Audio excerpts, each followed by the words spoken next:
Let's go to Oliver Sloup again. And Oliver, all kinds of pressure on the deferred contracts here on Lean Hogs. I just wonder how much of that has to do with what's going on in China and the shutdowns going on over there. Are they worried about demand?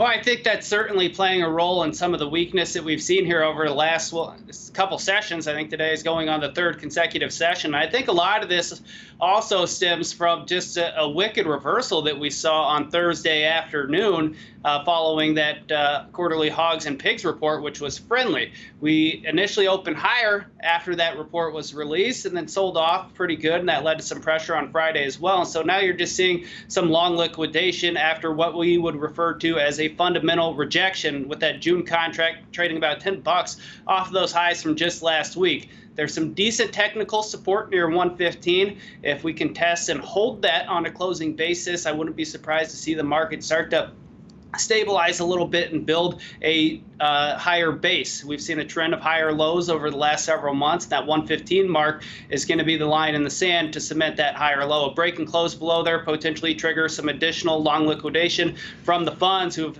built up a pretty substantial net long position over the last several months. So seasonally, if you look at a live cattle chart, are we headed for a firmer time of year just based on barbecue season? Typically, this is a time of year where you do see some strength, but we're kind of going against the tide here. We think that we may have already peaked out in the early spring here, and we're hearing this morning that some of these feed yards are backed up as well. So I wouldn't be surprised to see some more pressure come in live cattle complex, but I wouldn't look for the market to completely fall apart. We'd use another $3 to $4 lower as a buying opportunity, looking out to that June and August contract. So a healthy pullback here is very much welcomed to get a little bit more value to the upside going forward.